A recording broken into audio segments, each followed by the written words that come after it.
আর কত বসে বসে আমার অন্ন ধ্বংস করবি? আমি আর তোকে বসে বসে খাওয়াতে পারবো না। আল্লাহ যদি দুইটা অপশন দিত না, দুনিয়াতে পাঠানোর আগে হয়তো গরিব করে জন্মাও, হয়তো গরিব করে জন্ম নিয়ে মরে যাও, তাহলে আমি দ্বিতীয়টাই বেছে নিতাম। জানো, গরিব করে জন্ম নিয়ে মরে যাওয়াটা অনেক সহজ, কিন্তু গরিব করে বেঁচে থাকা অনেক কষ্ট, অনেক।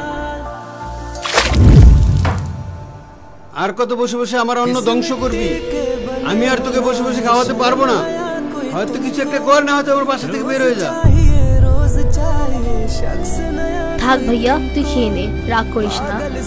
বাবা তো একটু এরকমই। আমারও তো ইচ্ছা করে একটু রেস্ট করতে। বোন যে বড় হচ্ছে, ওদিকে কোনো খেয়াল আছে?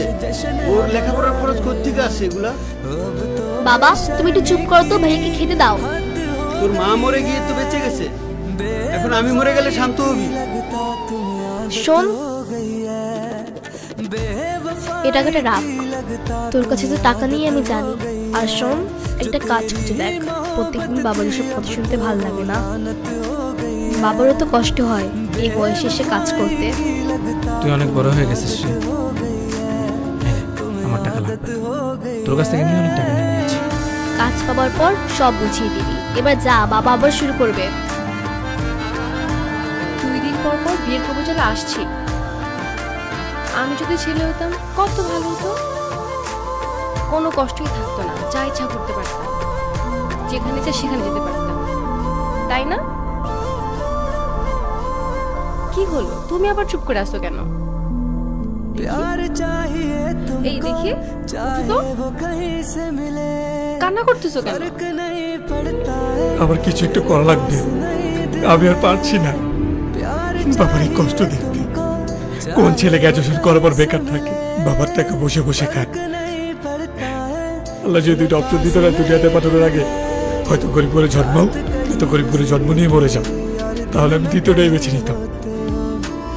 জানো, গরিব করে জন্ম নিয়ে মরে যাওয়াটা অনেক সহজ, কিন্তু গরিব করে বেঁচে থাকা অনেক কষ্ট, অনেক।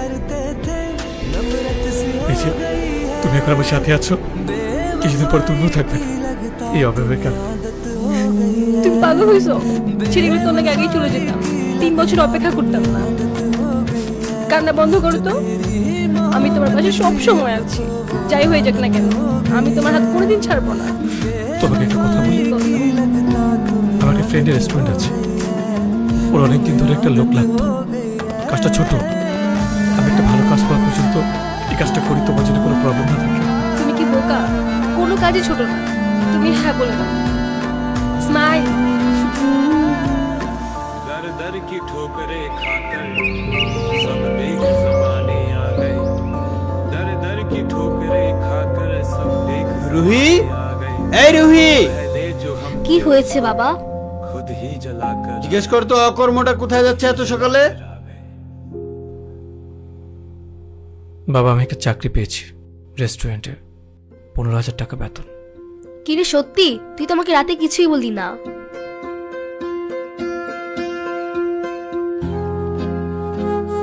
কংগ্রাচুলেশন, এখন থেকে দেখবি আমাদের আর কোনো সমস্যা থাকবে না। আর শোন, আমার টাকাগুলো কিন্তু এখন থেকে ফেরত দিয়ে দিবি। ঠিক আছে ম্যাডাম, সব দিয়ে দিব। এবার তাহলে আমি যাই। ওকে। প্রথম দিন কাজ কেমন গেল তোমার? খুব ভালো। আচ্ছা, এখন একটা ভালো কাজের সন্ধান পেলেই তাড়াতাড়ি করে তোমাকে বিয়ে করে ফেলবো। শোনো, তুমি এখন কাজে মনোযোগ দাও, আর এইসব বিয়ের ব্যাপার মাথা থেকে ঝেড়ে ফেলো, যতদিন না তুমি সফল হচ্ছ। Thank you so much madam. আচ্ছা, তাহলে আমি এখন যাই। আর হ্যাঁ, রুহির জন্য কিন্তু মনে করো চকলেট নিয়ে যেও, ঠিক আছে? ঠিক আছে ম্যাডাম, সাবধানে যেও।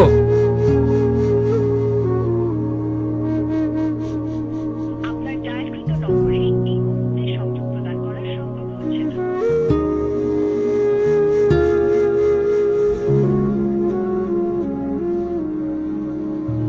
The number you are calling is unreachable at this moment.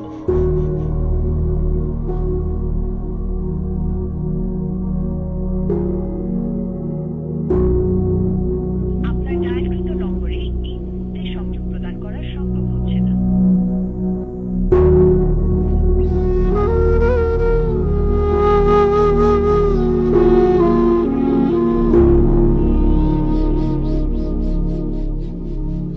রে মন খারাপ করে বসে আছিস কেন? বাবা সন্ধ্যা থেকে বাসায় কেন আজকে অফিসে যায়নি? গিয়েছিল। তো কি হয়েছে? বাবার নাকি চাকরি চলে গেছে। অনেক ডাকছি কিন্তু বাবা গেট খুলে নাই। কি বলিস? কখন থেকে? আমাকে ফোন দিবি না? সন্ধ্যা থেকে তোকে ফোন দিছি, ব্যস্ত পাইছি। হ্যাঁ বাবা, বাবা, এই বাবা, বাবা দরজা খোলো। বাবা, তোমার চাকরি কাছে তো কি হয়েছে? এখন তো আমি ইনকাম করি, 2-3 মাস বেতন না পেলে কি হবে? একটা সময় চাকরি তো পাবাই। বাবা, বাবার তো কোনো শব্দ আসতেছে না। হ্যাঁ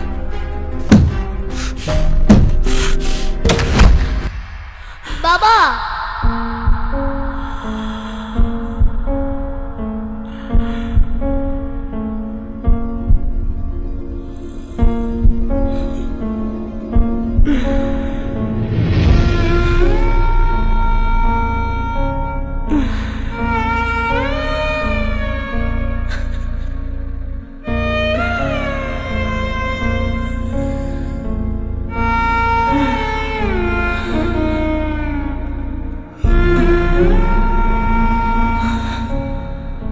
আমাকে মাফ করে দাও। আজ আমার বিয়ে, আমি আমার কথা রাখতে পারিনি। আমি ফোন চুরি করে তোমাকে কল দিলাম, শেষবারের মতো একটু কথা বলো। হ্যালো প্রিয়,